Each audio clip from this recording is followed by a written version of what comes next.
Welcome to Grandma's Verdict, and we invite you to watch a video with our new original story.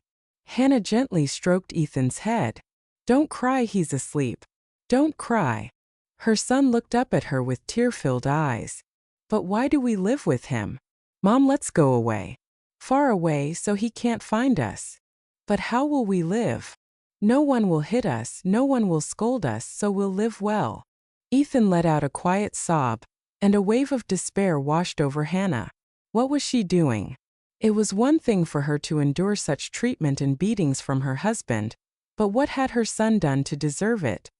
He wasn't to blame for having such parents. She turned to Ethan. Here's what. Let's very quietly and quickly pack your things, only the ones you can't part with, and wait for me. Before we continue, I'd like to ask you to like this video, thank you. Enjoy the story. Ethan quickly wiped his eyes. Mommy, are we leaving him? Are we going away? Hannah quietly left her son's room. A heroic snore echoed through the house. She knew her husband well. He wouldn't wake up until tomorrow afternoon, and in that time they could get very far. Especially now that he was calm and satisfied.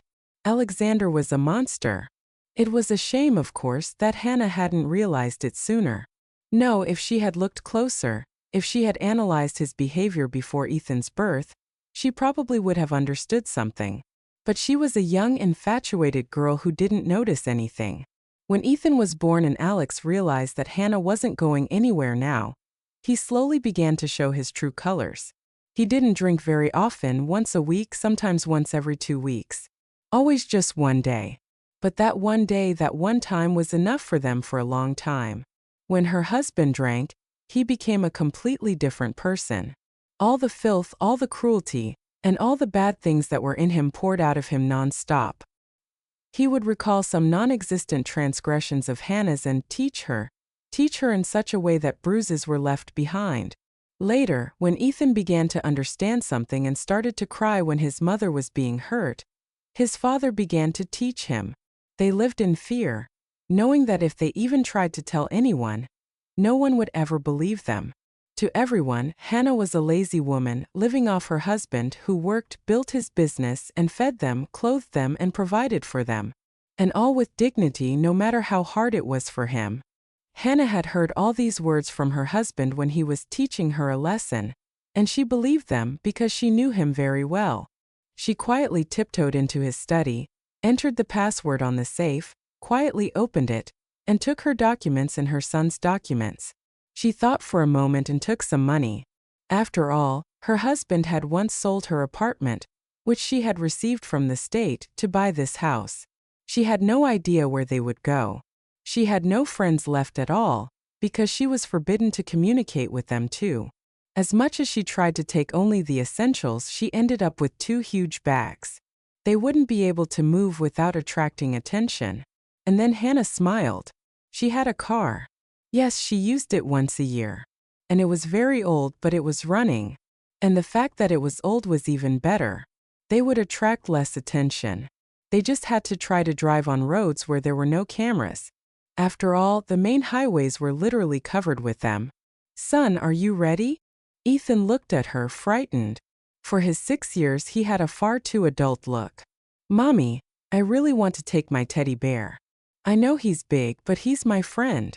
Okay, take him. Let's go. Hannah picked up the bags. One had her things, the other Ethan's. At the door, she turned around, barely suppressing the urge to throw a lit match. She just sighed and walked out. Ethan, when he realized they were going by car, said fearfully, Dad's going to be mad. Let him be mad. We're going far away. This is my car. Let him drive his own. They slowly, so as not to rev the engine, pulled out of the yard. After thinking for a second, Hannah turned left. Mom, where are we going? I don't know yet.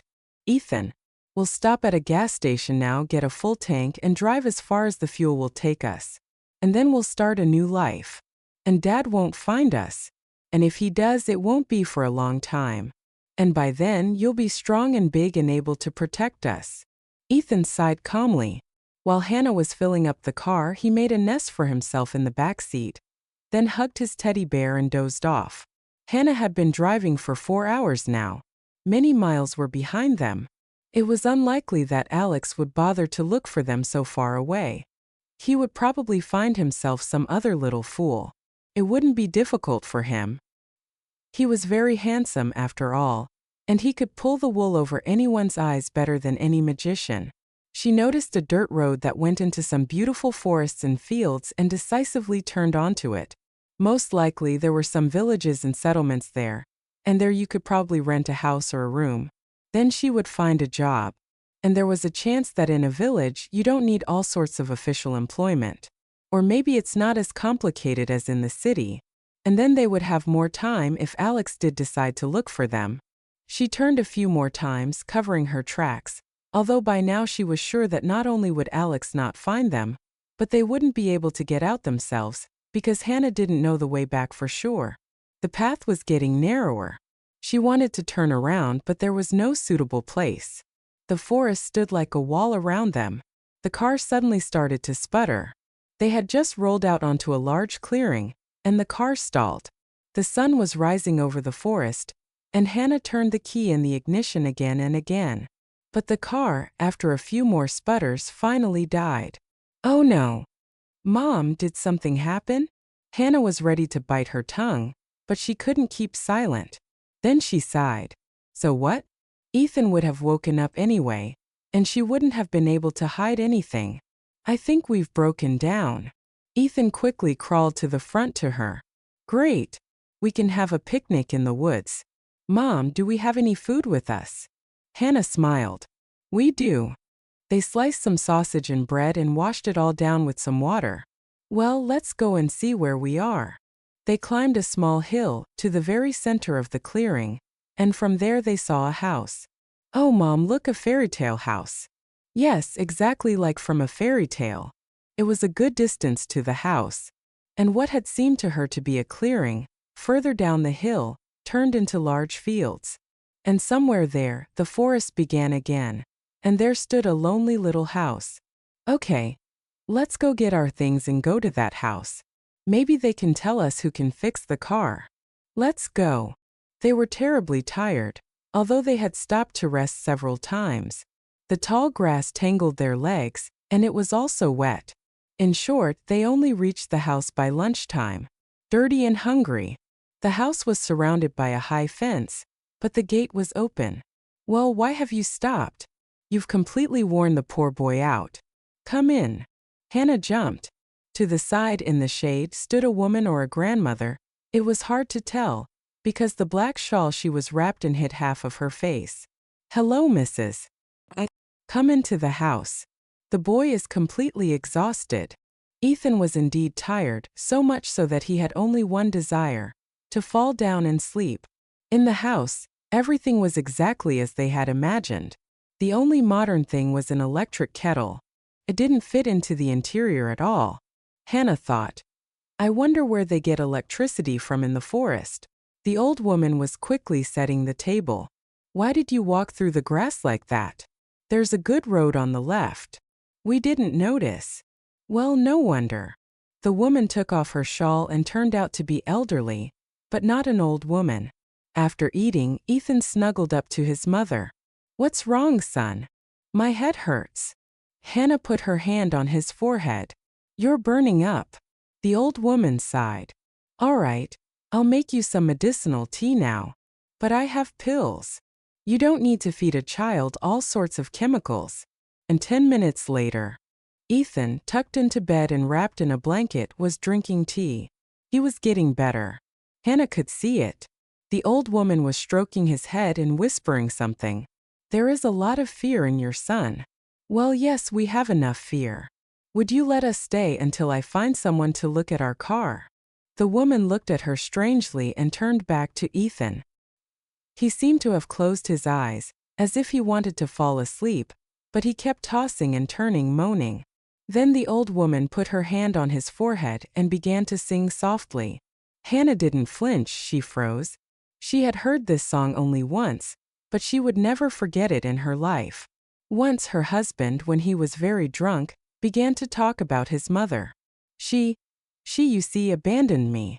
Then came a string of obscenities, and she pretended to be so. And she even sang me a lullaby when I was little. And he even hummed that song to her. Hannah had never heard it before, but she remembered it for the rest of her life. Because after Alex had shouted that all women in the world are bad, he had beaten her with particular cruelty. Ethan fell asleep. Hannah didn't move. Why are you frozen like that? Your son will be fine. He'll wake up and won't even remember he was sick. That lullaby. What? I'm sorry, do you have a son? The old woman's face darkened. I did once, but not for a long time now. He's dead to me. Yes. Is his name Alex? The woman flinched, looked at Ethan, at Hannah. My God, and I was wondering who he reminded me of so much. Why did you come here? The woman stood up and looked at Hannah with anger. He took everything from me. My husband, my money, my life. What else do you want? We ran away from him. We were just driving wherever our eyes could see just so he wouldn't find us. But if you're uncomfortable having us around, we'll leave. The woman sank down wearily. I was hoping I would never hear about him again. He's a monster. And yes, he wasn't our biological son. My husband and I adopted him when we realized we couldn't have children of our own. Alex was a good little boy. He killed his father accidentally, but it made him laugh. He tormented me. I cursed him, told him that he should never cross my path again, otherwise he would die himself. And he believed me. Yes, you see, how can I explain it to you? I heal people with my hands, with herbs, with words. But I can also cripple. He wanted me to do it at his command and for a lot of money. Hannah covered her face with her hands. The old woman said gently, "Don't be afraid. He won't look for you. He's a coward and only offends those who can't fight back. If you had hit him with a frying pan just once, he would never have touched you again." A week passed. Ethan called the old woman Grandma and just followed her everywhere. He admired everything she did or showed him. Hannah, on the other hand, was busy with the house, the garden, and so on. The old woman would sometimes say, "Hannah, take a break. I'm even ashamed. You've taken all the housework from me." Hannah would just laugh. "It's a pleasure for me." The old woman told her that not far away, if you go across a little bridge, there would be a large village. And as soon as Hannah felt better, she should go and enroll Ethan in school. And there she could also find out about a job. And one evening, a young man appeared in the yard. "Hello, Aunt Nora." "Oh, Cole, I've been waiting for you for a long time." "Wow. You know how to flatter a man's ego, Aunt Nora. So what did you need me for?" "And you, Cole, you know how to fish for compliments. You know I can't do without you here. The car needs to be looked at." Hannah's broke down. Nicholas looked at Hannah in surprise. He probably wanted to ask who she was and where she was from, but he asked something else. "And where is your car, madam?" Hannah smiled. "Over there, on the other side of the field." Cole brought the car to the house 2 days later. "Oh, these women." Hannah looked at Cole shyly and Nora slyly. Ethan, on the other hand, Ethan, as always, was in awe because in 2 days Uncle Cole had made him a real kite, had brought a bicycle from somewhere, and had also promised to teach him how to fish. From time to time, some people would come to see Nora, and she and Ethan, so as not to interfere, would go to the river. Lately, Cole had been joining them more and more often.